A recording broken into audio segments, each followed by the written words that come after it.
and probe deeper mechanisms and find commonalities in order to understand circuits, molecules, and new ways of intervening for various drug disorders. And John, I'm glad you've picked up on the photo. We always see a different image of Oliver Zangwill. I thought a younger one taken about 1935 in the year of his graduation was perhaps appropriate at this time of year. So I like to take a leap back slightly where we started with preclinical imaging in Cambridge. There were a few of us, and Trevor's sitting in the audience here. We used to meet every month on a Friday morning, and Trevor and I were, of course, representing the School of Biological Sciences and realised that imaging was important, and it would be important for us, but we needed to understand who the players were, how it worked at the clinical school. There were two clinical leads, Jean-Claude Baron, who was a stroke expert in the Department of Neurology, John Pickard, who was the then director of the Wilson Brain Imaging Centre. And those two were really galvanising preclinical imaging in Cambridge at that time. And there were a series of talks, talking about grants, real excitement about what we were about to do and achieve. And remarkably, apart from John and Jean-Claude, everyone is still here, really. Franklin Iberio is the head radiochemist, he directs the molecular radiochemistry at Addenbrooke's. There's fantastic, exciting new developments there.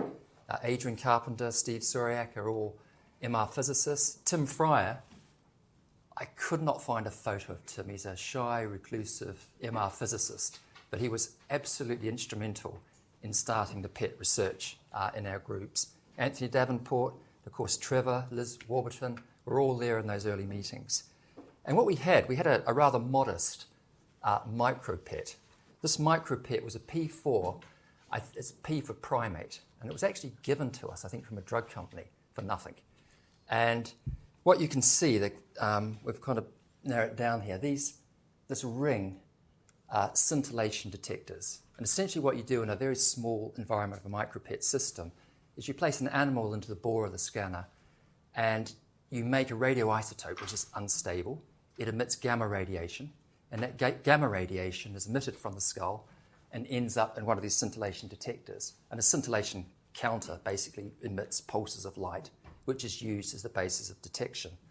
Now, we call this a roving P4 micro PET system. Roving, because if you're very observant, you'll see there are 4 wheels on the console at the base there. So it could be moved from place to place, and quite often it would go on the back of a van.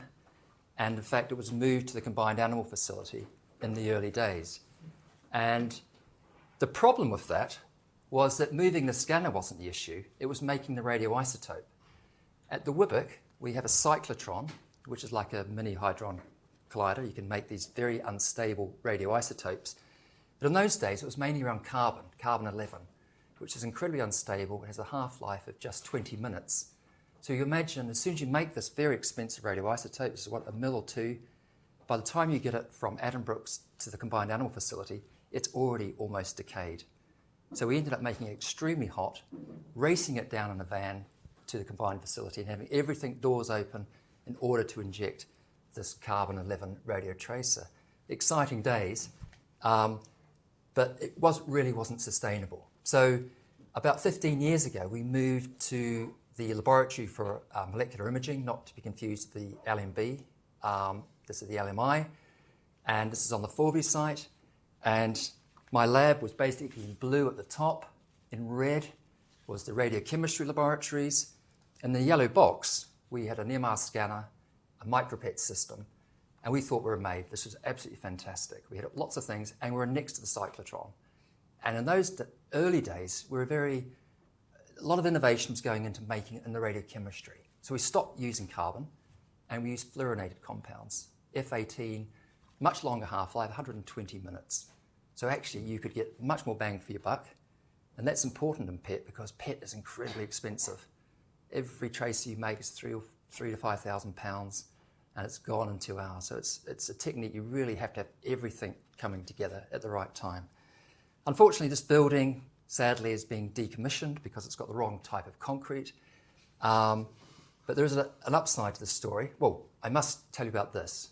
And I think only these types of projects can happen in Cambridge. So in this magnificent laboratory for molecular imaging, there was a project which we're all super excited about by Richard Ansorge, Department of Physics. He was building a scanner, which was MR, and he was trying to interpolate these scintillation detectors into the centre, there in blue. Very ambitious project. I don't think it was ever used in anger. I think there were some really interesting technical papers that came from it, but we never actually got to use it, which is really frustrating. Anyway, more recently, and this is before COVID, the opportunity came to move preclinical imaging in Cambridge to West Cambridge.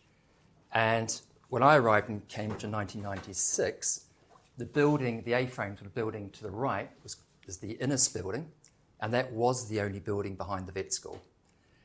Subsequently, in just 5-6 years ago, and Ed Bilmore, Trevor, Angela Roberts, we stood outside on the green paddock and imagined what a new building could look like for translational neuroimaging.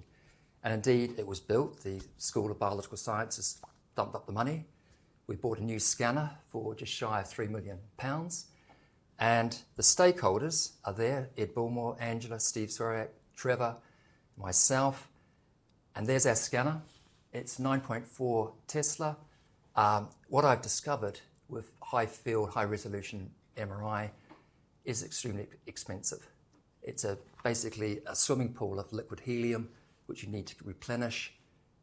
Very expensive. Maintenance costs are very expensive. So we need to attract money, grants, and so on, and lots of different projects. Now, the primary issue with preclinical imaging is often the need to anaesthetize animals, a general anaesthetic, isoflurane, medetomidine, alpha-2 agonist. And of course, that always limits us into what we can do in a scanning environment. I hope I can convince you that we've been creative in the types of projects we've been able to do.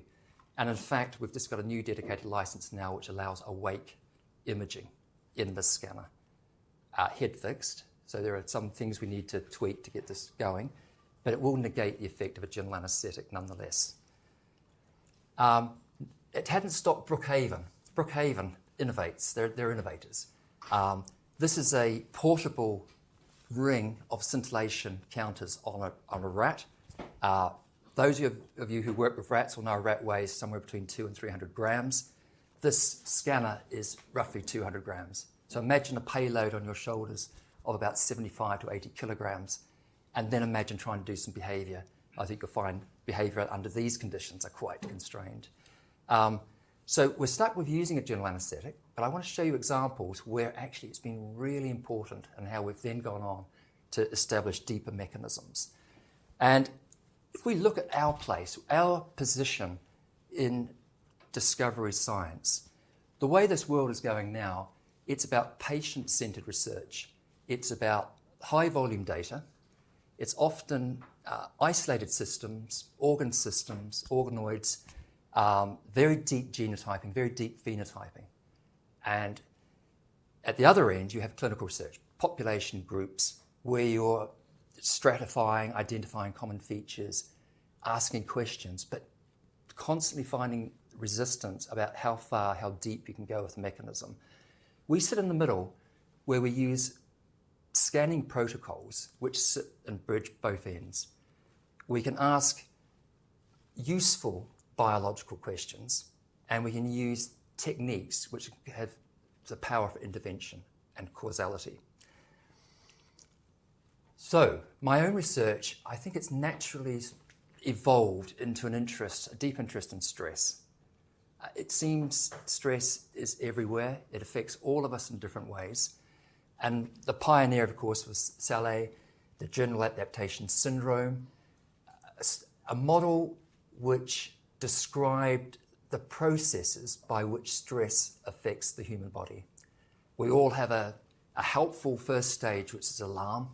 It's detection, it's the catecholamines flooding through your veins, telling us that you're in increased cardiovascular performance, increased attention, select, focus attention, useful properties. Eventually, with stress, which is longer, more difficult to control, we have to build resistance. And cortisol, the stress hormones, start to do that job for us. However, I guess when everyone thinks about stress and being overwhelmed with stress, it's the last stage, which is exhaustion. What we can't usefully cope with begins to get under the skin, and the body takes the count. And as neuroscientists, we're always very, very interested in understanding exhaustion as one of the final endpoints into stress management and understanding the neuroscience of stress itself. And the late, great Bruce McEwen wrote a lot on this concept of allostasis. Allostasis is related to this idea of homeostasis, which I'm sure you're very familiar with, but it's a dynamic set point. Essentially, the stress is damaging, changing the nervous system. You're reaching new set points in order to go about dynamically useful behavioral functions. If we look at the stress model, you can see that there are a number of inputs in how the brain perceives stress. We can have biological risk markers. We can have the environment and unhelpful environmental exposures which interact to produce ultimate stress outcomes. And it's very individualized. Not everyone experiences stress in the same way, but what it can build in some people is this idea of an allostatic load, the wear and the tear on the body with chronic stress. Often these are generated through an epigenetic programming mechanism. And I don't know, maybe it was Joe Herbert or someone. I remember Joe asking a question years and years ago over the old museum site to one of my colleagues. And his question was always about evolution. Well, what has any of this got to do with how we've evolved? And I do think with stress and the immune systems and how we cope with stress, there is obviously very strong parallels with how, for example, we conserve energy, how we conserve fluids, electrolytes, because in survival to threats, when we're facing starvation or dehydration, or where there may be injuries and we have to prime and make an immune system more potent, it makes perfect sense that the stress systems and the immune system should go in parallel. The issue is that when it becomes maladaptive, we can get obesity and eating disorders, hypertension. When we anticipate stress, maybe wrongly, but we're anticipating stress, it can lead into anxiety disorders, mood disorders like depression. So there are strong parallels, and I think very informative to have these, be aware and reflect on these distinctions. So, 1996 was a very important year for me. This is when I met Barry Everett, I met Trevor, and I remember our first meeting on the second floor when the combined facility was essentially on the second floor. And I came to this new world, and up to that point, I'd worked for GSK and worked on different projects, and I was interested in noradrenaline. But I hadn't really thought about addiction. And not when I realized actually I was working with some of the best people in the world on this. It was a real opportunity.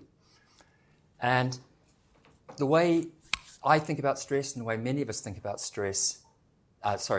addiction, is the complex etiology, that this diathesis stress model, there are underlying vulnerabilities, predispositions, which interact with stress, ultimately to determine addiction outcomes. There's no certainty in outcomes to addiction, and it's useful to reflect on why smaller subsets of a population may be especially vulnerable to addiction. And this is a multivariant problem. There are biological reasons, there are environmental reasons, and there are interactions, which are determinants, strong determinants. And I guess this has been one of my real drivers in understanding the etiology of addiction. And George Koob, Lamol, championed the idea of an opponent process, that when we take drugs, essentially a deeper negative emotional state develops, which a drug addict would self-medicate with more drugs. And we have these A and B emotional states, an A positive state, a B negative state. It's the B state which deepens, the A state which, if anything, declines. And you're always in this runaway cycle of trying to catch up with a B process which is getting deeper and deeper. And this is a classic example of allostasis, where the drug is producing changes in the brain which you're unable to rescue through self-medication. So you may self-medicate an underlying stress state. George, and I think our group too, yes, championing the idea that there are other forerunners to addiction. Antecedents act as catalysts for the pathway to addiction. And the so-called impulse control disorders, these rash, these risky behaviors which precede compulsive endpoints, turn out to be extremely important. So an impulsive act, there may be anticipation, there may be guilt, self-reproach about the act, and then there's this immediate gratification, this relief, this pleasure, but then this guilt sets in. And the cycle continues, and eventually anxiety is generated. And what you end up sometimes, in some cases, is self-medicating the anxiety, and you turn into this red zone, which is driven by a negative reinforcement process, that you end up in a deeper emotional state, which you tend to try and get out with taking more drugs. But it's the impulsiveness which precedes the compulsive nature of drug addiction. And I'm not going to summarize all of the studies that we've published. It was in 1995-96, I think there was a BAP meeting over in zoology, and we're walking over, and this is the real interest in the ventral stratum. At that time, it was, in a way, considered rather uniform structure, and the shell and the core subdivisions were recognized, but were really poorly understood. We now know, if you look in the green there, there's a very distinct shell region, a core region. Chemically, they're very different. But at that time, they were poorly understood in terms of what they were about. We did a lot of work and managed to distill our ideas into the nucleus accumbens core, the central zone of the ventral stratum, as an important component of a circuitry we subsequently called waiting impulsivity, a way of controlling gratification for future rewards. And when you see damage or changes in this region, your temporal horizons become much narrower, and you're preferring rewards now. You're also preferring certain rewards. So in other words, you become intolerant to risky or uncertain rewards, and you're intolerant of delayed rewards. So I'm not going to go through all the evidence, but essentially our interest, the spotlight for us, was very much on this ventral stratum and how the core and the shell are interacting in these behaviors. And this is a very short, but yeah, I don't want to go through this too much. It's a very old story. Zippy was discovered 2000 or thereabouts as a naturally impulsive rat. It's an outbred strain, so it's a very heterogeneous breeding background. And it just turned out that 10% of this outbred Lister-hooded strain were naturally impulsive on a task which Trevor had developed many years before. It's an attentional task. Essentially, these rats are trained over 2 to 3 months to detect a light and refrain from responding too early. And Zippy and his impulsive counterparts simply made more of these premature responses.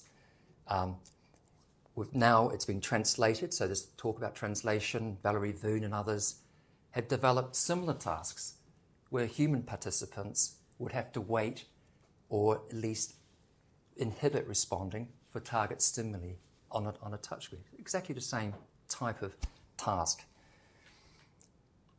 And Zippy, I won't go through, but Zippy not only escalated intravenous cocaine self-administration, Zippy showed heightened propensity for cocaine relapse, and David Balan and all of us showed that actually Zippy eventually became compulsive in the way it self-administered cocaine. And this is way back in the early days. We started with carbon, with raclopride, the D2 antagonist radioisotope. Oh, by the way, this is a side view of a rat brain. That horizontal line is the point, the reference point of which we have MR, the grayscale images, and the coloured blobs show the uptake of a D2 antagonist radioisotope. We're using raclopride, carbon, not very good. It just tended to decay too quickly for us to get it next door into the combined animal facility. This is a fluorinated compound called falipride. It's a very high affinity D2 receptor antagonist. We're one of the first groups to use it in this way. Has great properties for micropet, and the high impulsive animals we discovered showed low uptake of this D2 receptor antagonist into the ventral stratum. And the point about that research, why it was so important at the time, was that our results were in the preceded experience of cocaine. The trains we saw have nothing to do with cocaine. They're innate natural variations in this G protein coupled receptor. If you look at the work of Nora Vorkal and others who've used imaging, one of the standout biomarkers in addiction across many classes of used drugs, cocaine, stimulants, alcohol, heroin, is a reduction in D2 receptor availability within the caudate and the putamen. But of course, cause and effect in those experiments, very hard to resolve. Boy, this is an old one, but it's not that old, I suppose. I mean, Barry and others, we're all thinking about transitions, progressions from how you might think about impulsivity, having pathology within the ventral stratum, and how interactions with drug exposure could move the associative and control processes further into the dorsal stratum. So this idea of transitions is really beginning to emerge and stand up as a very plausible mechanism for how impulsivity could be a forerunner to compulsivity. And the idea was that natural impulsiveness, there was ventral stratum involvement, promoted escalation of drug use, taking more drugs begins to recruit dorsal stratal mechanisms, which is essentially a habit-based system. And you can imagine a sort of circular spiral, how you might get into this pattern of drug taking. But then it was brain imaging, actually, that changed our minds about all of this. We were very dopamine-centric, we were very focused on dopamine. And it was this technique of voxel-based morphometry, we were able to resolve grey matter densities. And one of the big differences between a high impulsive animal and a low impulsive animal was a significant reduction in the ventral stratum in terms of grey matter. And of course, in a rat, what you can't do in humans, you can carefully dissect that region out and ask a different question. What is the nature of that reduction in grey matter? We used Western blots and other convergent techniques. I can see Charlotte smiling with her Western blots. Sorry, Charlotte. We actually discovered that the medium spiny neuron, these are the GABAergic, the intrinsic GABAergic neurons in the accumbens, showed reduced dendritic spine density. There was something abnormal about the spines on the dendrites on these neurons. And it was localized to the left hemisphere. Spinophyllin, MAP2, GAD, these are all GABAergic markers. So they were mysteriously also affected in this high impulsive phenotype compared to low impulsive phenotypes. This was work by Daniele Caprioli, who was a postdoc for a number of years in my group now, and now subsequently moved to Rome. We used this technique to validate that earlier finding. It was spectroscopy, MR spectroscopy, MRS. There you can use MR. MR is photon imaging. It's looking at photons. And we could place a red voxel, that's a horizontal section, over the front of the brain, the forebrain. This is a very clever megapress sequencing. It's very, very hard to measure GABA in vivo with this technique. So you need some very clever physics to resolve it. Steve Sarek solved this problem and found that if you have a group of high impulsive animals, you could show a reduction in GABA actually in vivo within this ventral striatal region. And I'll just move to plug a recent project which has been funded by the Wellcome Trust. It's a 6-year strategic grant with Zoe, Uli Paulson, Jasper Port, Steve, George Malaris, who's the Professor of Nanoengineering in Cambridge. And it's funded by Boehringer Ingelheim, but also Wellcome Trust. And the question we're asking here is that when you measure GABA with spectroscopy and you pick up a signal, and we know that with visual perceptual learning, this GABA signal increases. But no one knows whether that's due to increased GABA release, shuffling or reshunting of GABA from the intracellular compartments to the extracellular compartments, whether it's neuronal, whether it's glia. No one knows the source of the signal. So I think we managed to convince the Wellcome Trust this question was important. And they've funded this project. And we've got a number of computational people to try and resolve the compartment location. We're using very sophisticated drug delivery systems, gene-inspired Grab sensing to measure GABA directly, extracellularly, and we'll relate all of that to behavior and to imaging, both in rats and in humans. It sounds incredibly ambitious, but hopefully at the end of this project, we'll have a deeper understanding about these inhibitory microcircuits in the brain. Anyway, small departure. I'll just move very quickly back into this impulsivity story. We were challenged at the time when we were publishing this work that we called it a trait. We should have called it trait-like. But anyway, we took the baton and thought, well, okay, let's see if it is a trait. Let's see if it's heritable. We got an MRC grant and we developed a pedigree of 600 or 700 animals.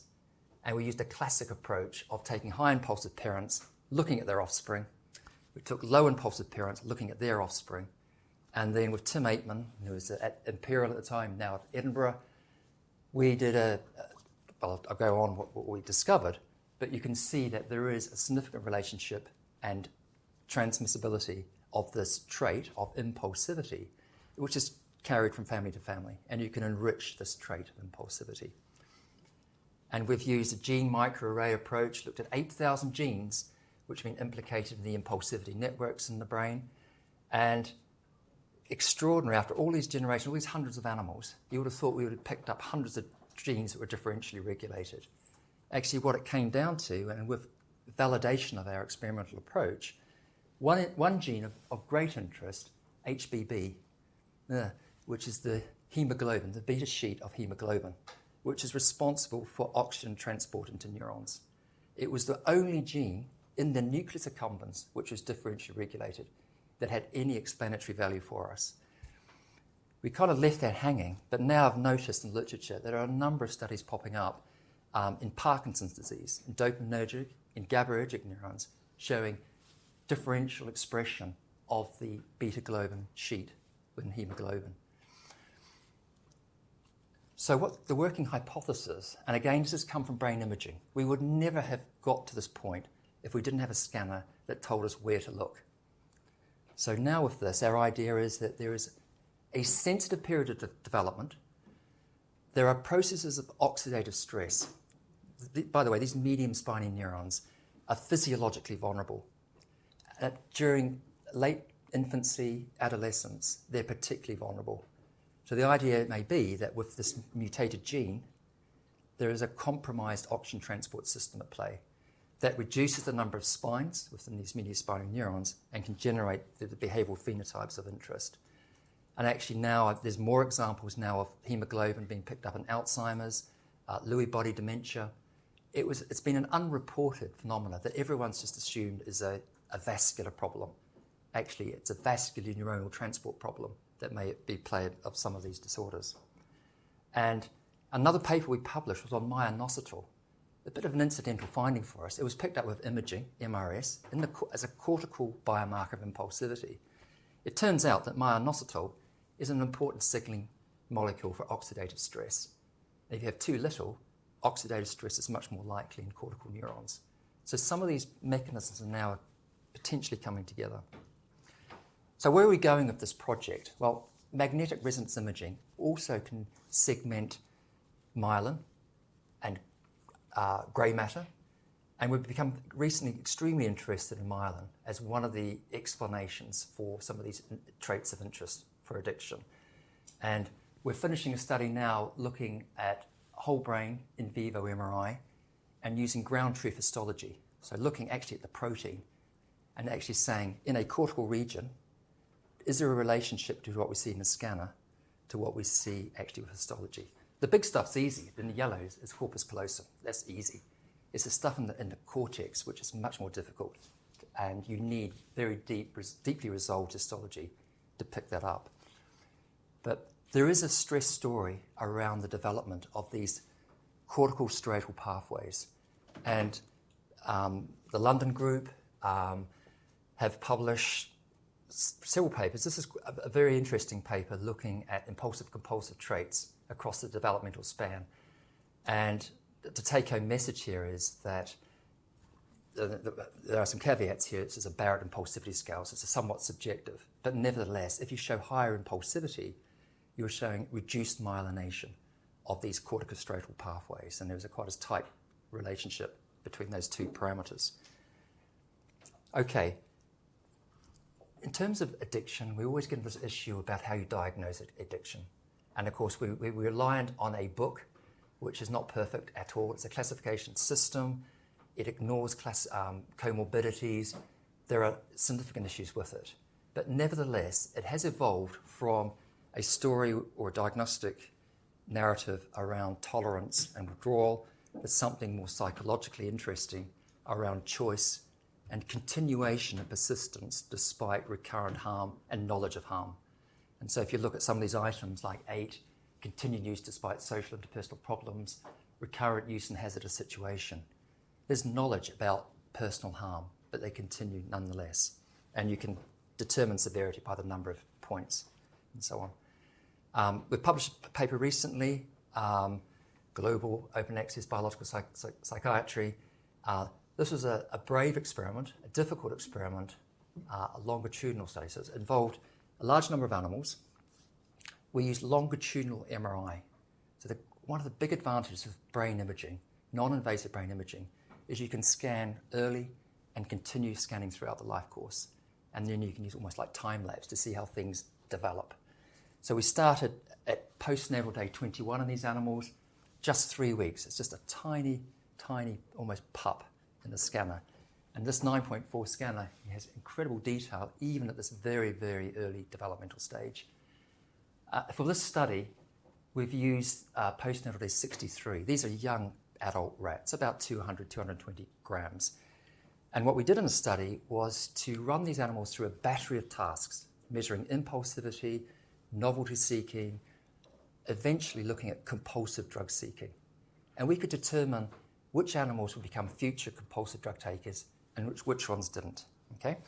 And the question we asked was there any information in these earlier scans that we could tell us about the future traits of these animals? And I won't go through the detail here, but it's striking that those animals which were impulsive and were future compulsives actually had strongly overlapping changes in the brain. For example, bilateral reductions in grey matter in the ventromedial prefrontal cortex, a replication of the result in the ventral stratum of reduced grey matter, and incident changes within the insular cortex, where in independent studies we've also recognised that these are very, very important players in these particular traits. But perhaps the most interesting discovery, again using imaging, was looking at connectivity, functional connectivity.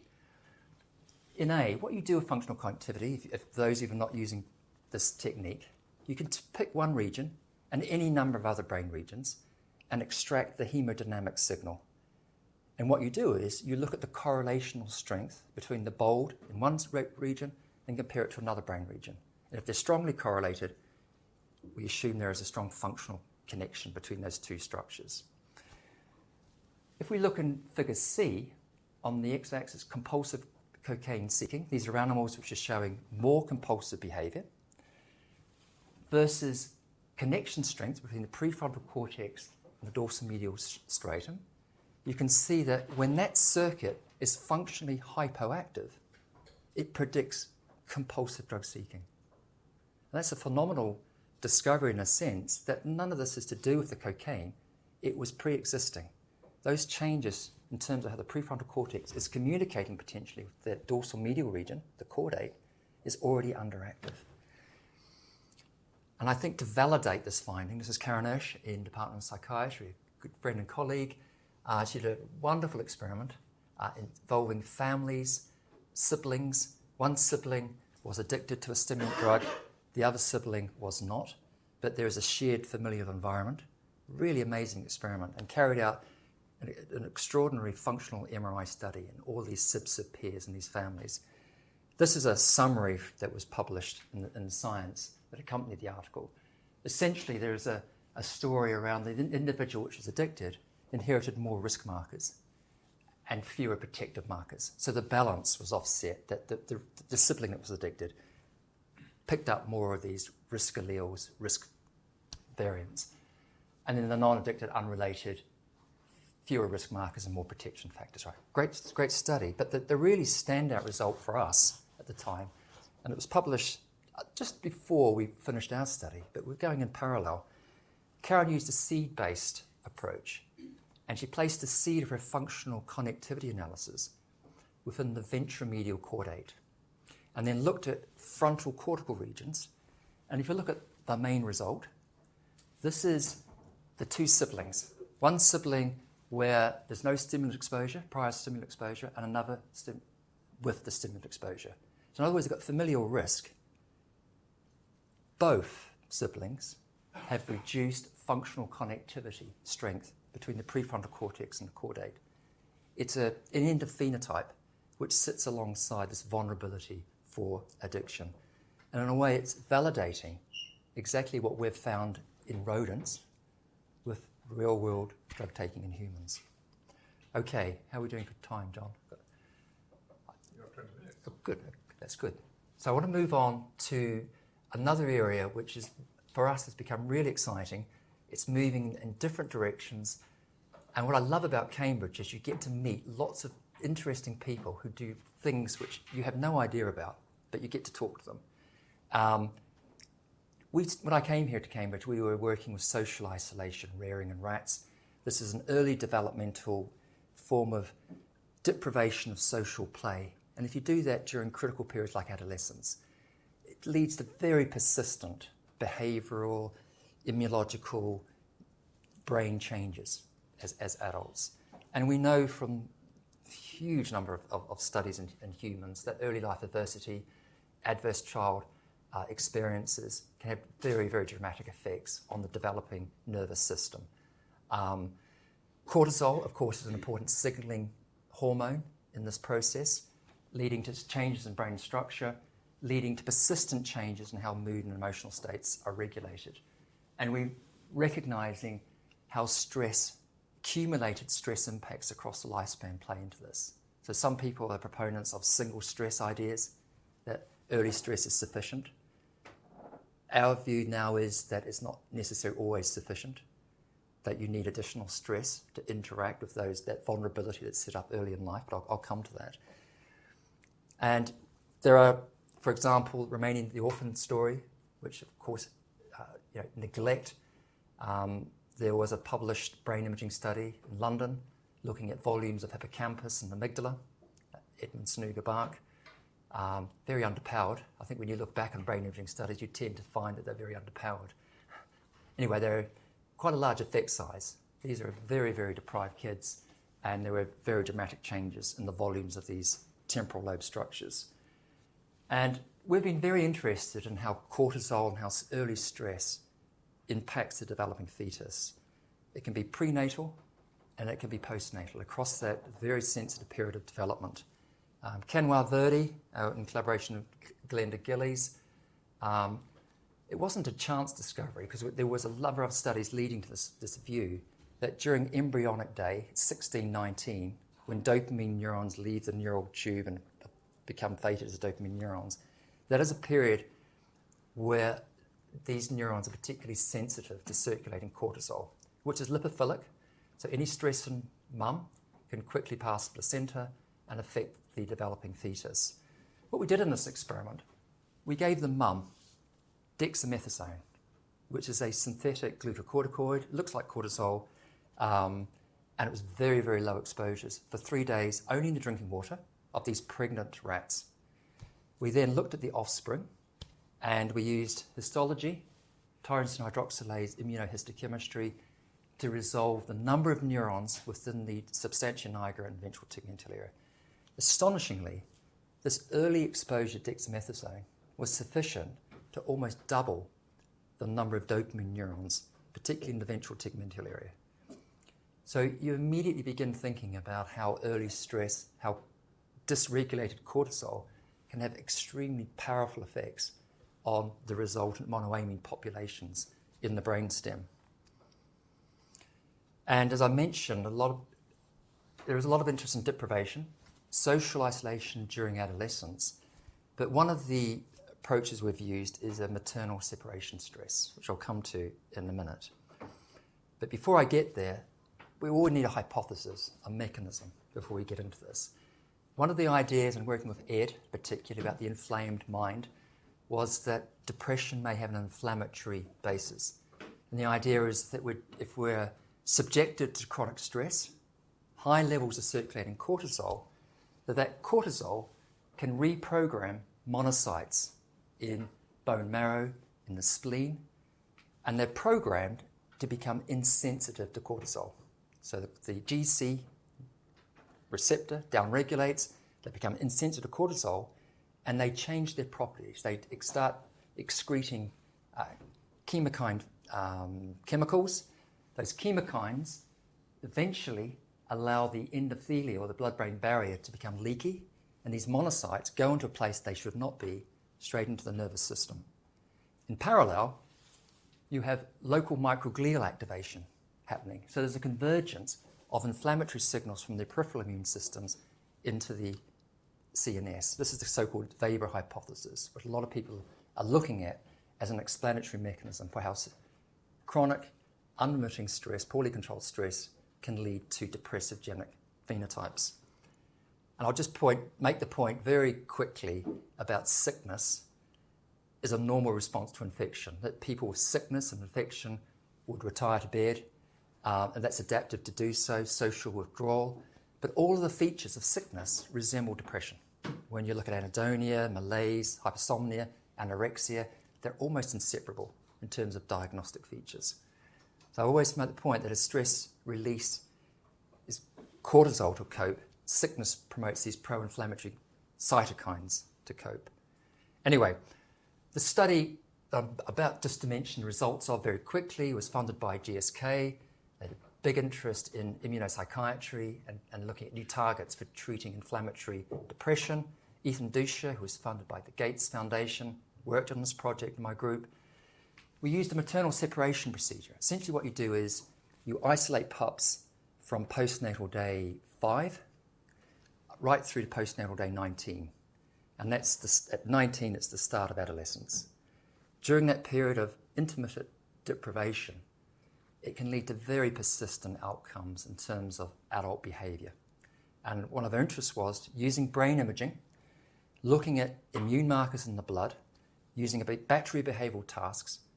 Could we look at the causal role of early life stress and how it affects later term outcomes? And one finding we're about to publish now, and I'll just give you a sense of where we are with this.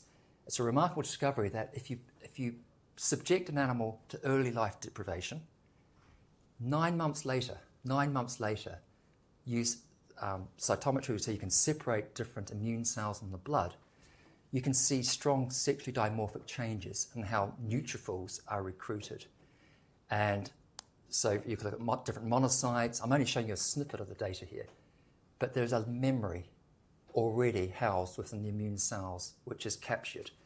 And the mystery really is the nature of how the stressor is being remembered. Is it a reprogramming of the HPA axis? Is it an epigenetic signaling mechanism which is responsible and somehow carried by this population of neutrophils in the blood? And behaviorally, one of the interesting outcomes of early life stress is how an animal will process uncertainty and ambiguity. We use tasks, for example, reversal learning. So a rat will be trained on a touch screen to respond to a stimulus in order to get reward, and occasionally the experimenter would change the rule, and so a second adjacent stimulus would now be correct. The animal needs to disengage and then re-engage into the new stimulus, and it makes mistakes, it perseverates. Quite normal, right? Quite expected. You can make the task even tougher by putting a probabilistic rule in with spurious feedback, spurious positive and negative feedback. When it's deterministic, an animal makes a response and gets a reward, actually a maternally separated animal looks no different to a control animal that's been through a social upbringing. When you make it uncertain, suddenly it's the response latencies which begin to increase. They get slower. It's almost like confidence. Suddenly they've lost the confidence on this task to know which stimulus they should be tracking and which ones they should be ignoring. And this whole world around uncertainty, I know Eddie's here in the audience, is working with Becky, is the ambiguity in depression, and how we determine valence, positive and negative valence stimuli, and how we bias our judgments around ambiguity, which is becoming incredibly important. And again, this is another plug for a Wellcome Trust grant, which is with Becky, Steph Archer, Tim Dalglish, my PhD student Olivia Stupart, Clara, a postdoc in my group, and there's a number of people involved in this project. But essentially, we're building a battery of tasks to look at uncertainty and intolerance for uncertainty. And we're this thing called uncertainty fingerprinting. Can you profile this in humans and can you profile this in the rat? This task is an ambiguity Q task. Essentially what you do, you train a rat on 2 frequencies. A low frequency, 2 hertz, a higher frequency, 8 hertz. The 8 hertz gives 3 pellets of food, and the lower frequency gives 1 pellet. In the probe test, you play a frequency which is intermediate. They never heard the stimulus before, it's a new stimulus, but now they decide, are they going to go high or are they going to go low? It's very uncertain which way they'll go and which way they'll bias that judgment. But there are other tasks. We're looking at volatility, changing the probability from 80-20 to 70-30 and mixing it up and seeing how an animal will tolerate that. And especially how early maternal stress and deprivation affects those types of procedures. Oh, and we have some lovely grab sensors to measure noradrenaline 5-HT in real time. These are expressed G protein coupled receptors, which allows you to measure these transmitters. And I started here using in vivo microdialysis. Spatial temporal resolutions, not great, but we've moved on, and that's how science evolves, right? Almost at the end. So back to the power of imaging in animals, longitudinal imaging. We've carried out a study in maternally separated animals. We've looked across the lifespan, and Ethan discovered that actually if you maternally separate an animal and then give additional stress, this is the important point, additional stress as an adult, it's the amygdala which expands in volume, whereas other structures remain unaltered. Somehow the amygdala is special when you have these additional stress impacts throughout your life. And Katharina Zudorf was in my group as a PhD student. She was the first student funded through the Institute for Neuroscience, used a functional connectivity analysis and established, using a seed-based approach, that it was connections between the amygdala and a number of frontal regions which were underactive in these maternally separated animals, subjected to a second stress. And if you look in the depression literature with equivalent functional connectivity analyses, you see there's a very strong emerging literature between how the amygdala communicates with the anterior cingulate cortex, with the anterior cingulate cortex at the top, insular cortex, through excitatory and inhibitory pathways.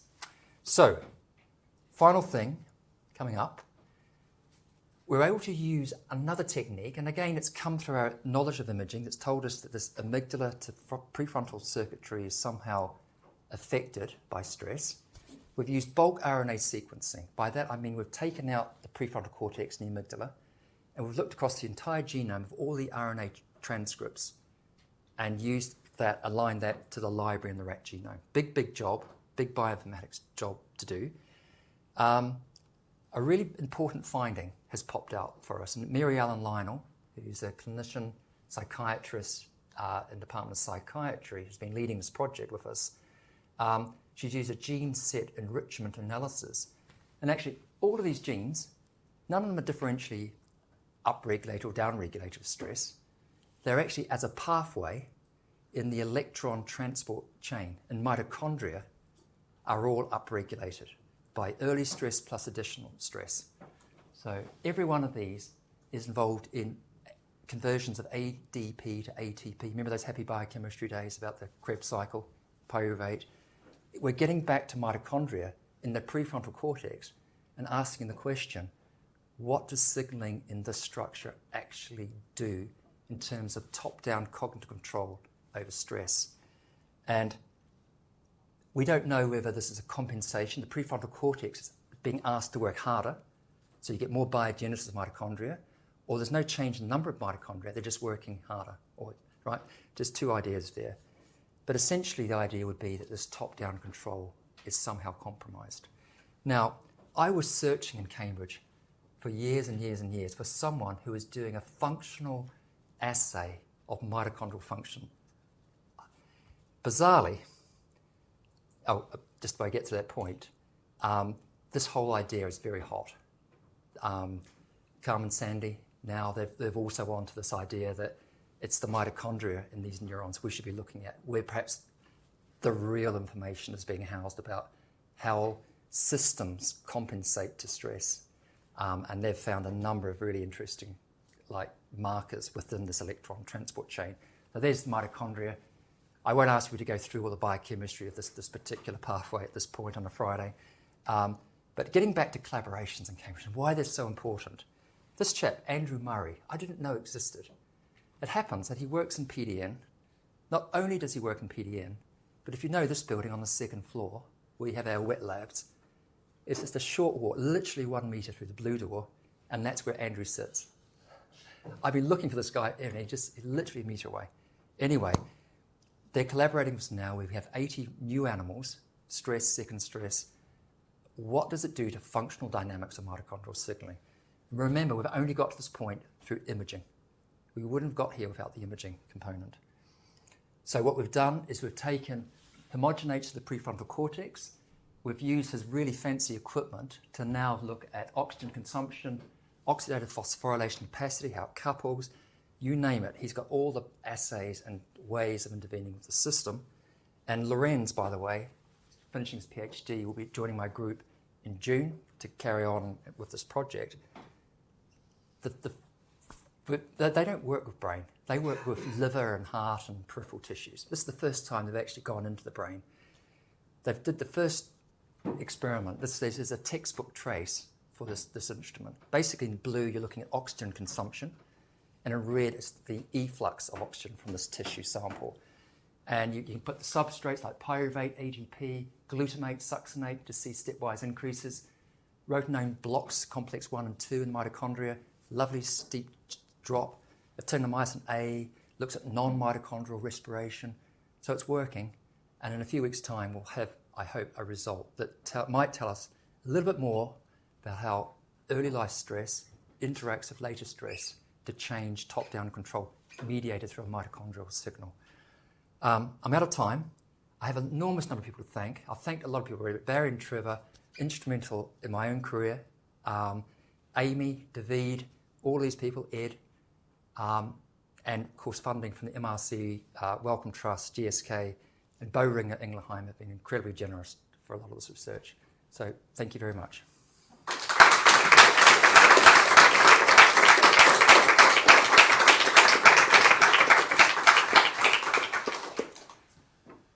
Many thanks, Jeff. I know the clarity of your lectures from watching you do MST1B. Well, I watch yours, John, and yours, so don't worry.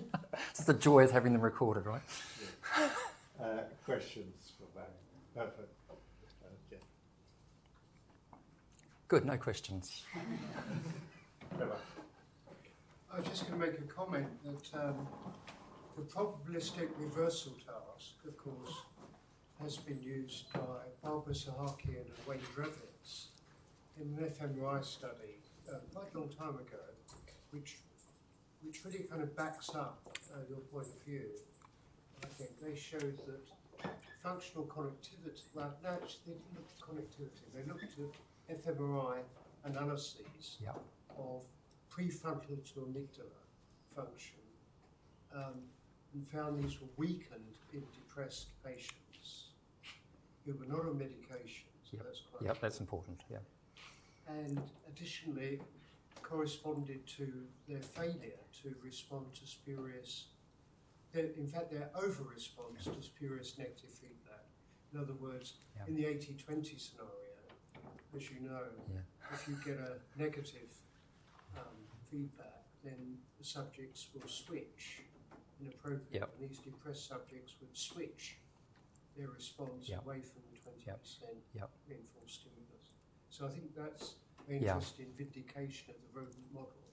Yeah, you're absolutely right. I mean, Wayne Drevitz and all of that imaging team there have started this. It's I think gratifying when you can actually find these points of connection.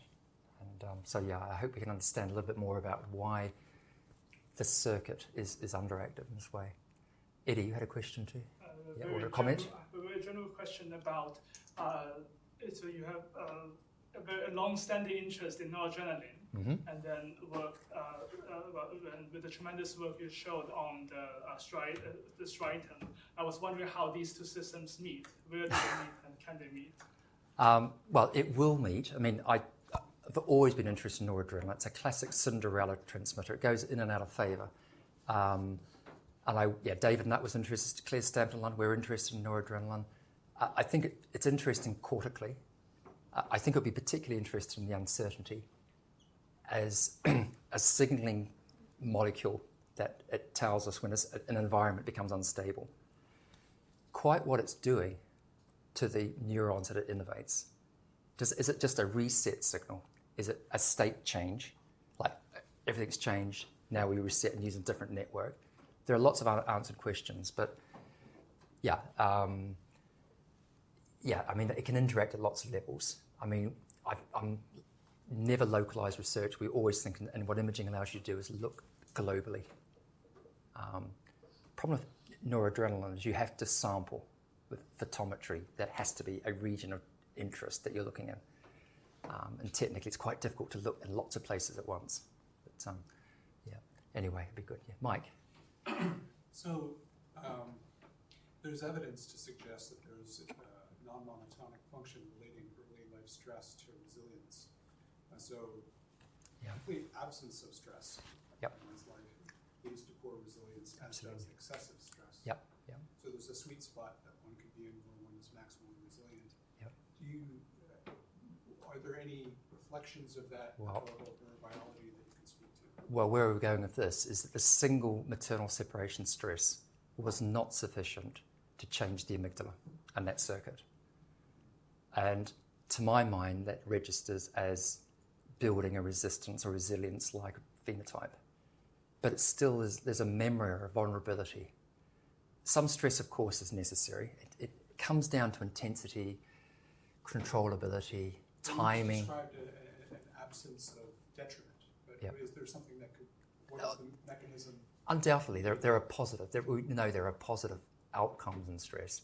It's a question of dosage and timing. It's a tricky, it's a good question, because you end up actually, the pendulum swing mostly to resilience and sometimes the other way, right? And it's understanding the dynamics and drivers for that. Yeah, absolutely pertinent, yeah. Yes, so I have a very general question. So I was inspired by the idea of doing GWAS on the impulsivity in animals derived from 5-CSLT. So I had a brief look into the GWAS catalogue of EPI, and I was disappointed to find nothing in there that's remotely related to impulsivity. Yep. So my question is, how far are we from deriving these endophenotypes on a population basis in humans? Okay. Yeah. Not just impulsivity. The answer to that question is impulsivity is multidimensional. You can look at Barrett Impulsivity Scale, which is a subjective inventory, and a whole series of questions. You look at delay discounting, reflection impulsivity, stop signal reaction time, premature delay discounting, intertemporal choice. With time, scientists manage to fractionate things to the smallest infinitesimal construct. I'm not surprised. What you have to do in these types of assays is to have a strong, robust phenotype and chase it to the mechanism. And there will be correspondence with other systems, but sometimes impulsivity, it's too big, it's a monolith construct. Right? So be very cautious about GWAS around some of these complex traits would be my suggestion. Larry, not a serious question, I hope, Barry. On a Friday, please, spare me. These last experiments you were talking about, when you showed early life stress coupled with a then take stress in adulthood. First data you showed the change only in the amygdala. And exactly the same manipulations in the next study you said caused a change in oxidative metabolism in the prefrontal cortex. So do you have a hypothesis that kind of links those? We have done, there's another study which we've recently completed where we've got the RNA sequencing data where you have both males and females showing an upregulation in this set of genes in the prefrontal cortex. We looked at a static marker, which is the STH-COX, which is a pretty poor marker of the number of mitochondria. And actually the sensitivity of that assay, everyone now agrees it's probably not the best one to be using.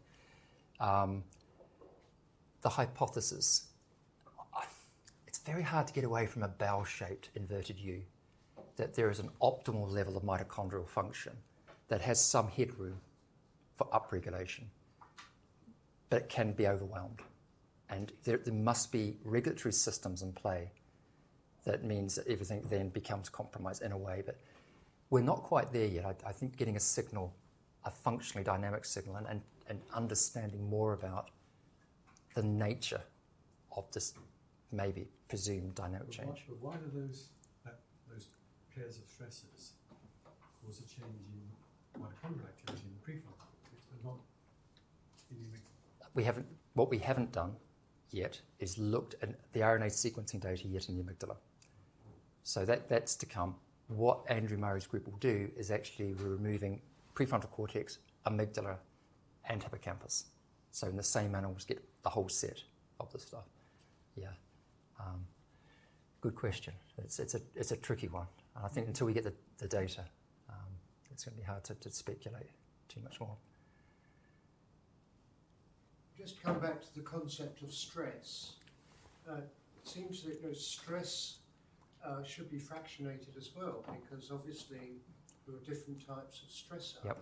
And for example, maternal separation might be very different from exposure to pain, something like that early on. And I'm just wondering to what extent that explains the very heterogeneous findings. Agreed. Yeah. Stressors. This is where the difficult in translation starts and stops, about psychosocial stress in humans to more physical stresses in animals. This type of deprivation stress, it is difficult to relate it in a pure sense to humans, but it's a disruption in the maternal offspring interaction. Clearly this will come down to stress. Is the stress expected? Can it be anticipated? Is it unexpected? Is it high levels of volatility? Does valence matter? Right. For example, maternal separation stress doesn't induce impulsivity. Correct. Does the opposite. So that would be an example. Yeah. So what kind of stress is it that interacts with that genetic predisposition that you show, which generates impulsivity? Yeah. That seems to me that. Yeah, I think it comes down to the type. Social isolation stress upregulates dopamine. Maternal separation downregulates dopamine. So clearly these early life stresses are doing opposite things to one monoamine system. So timing. But both release corticosteroids. Both have been shown in various studies that cortisol is not a good way of necessarily measuring stress. It can measure motivation, swimming, all sorts of things which may or may not be viewed as stress. We have high cortisol in the morning when we wake up. I mean, it's not always the best marker. Getting back to Mike's point about resilience, understanding what a behavioural readout of resilience looks like is not a straightforward matter. So, these things. Anyway, you had another question, Mike. Yes. Yeah. So in your longitudinal study where you found this risk factor of diminished connectivity, frontostriatal connectivity, do you believe that those rats would show diminished inhibitory control, and how general would that be? So, for example, you might propose that, or not, that inhibitory control is involved in ear extinction, which wouldn't involve necessarily involve that circuitry, but would involve the prefrontal. Absolutely. That would be an assay, a behavioural assay you could use to validate the circuit, asking the question of convergence. Does it make sense, the imaging, to a readout around extinction, which would presumably also recruit that system? It's a good idea, yeah. I'll add it to the list.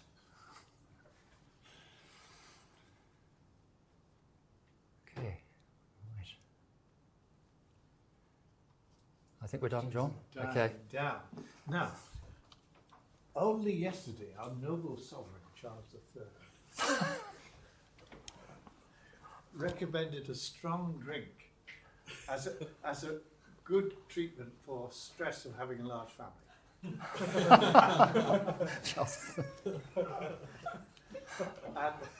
I think Jeff has time to join us. I do, for a yep. However, on this hot evening, I'm not quite sure where to go because our traditional place went out of business, all but one. And we need somewhere where we can go. Could you put your hand up if you'd like to join us for a drink? I should say drinks are on the department.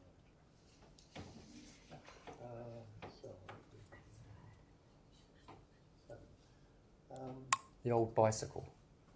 Is it the old? The one next to the old bicycle, Yeah. the Cambridge Lab. Somewhere, just on that corner. I think that. Yeah, Yeah, yeah, that would yeah. suit That's you. where we've used in the past. The Yeah. lab cocktail bar. Yeah. I'm up for a cocktail. Yeah. Right. Okay, that's the decision. Yeah. Which is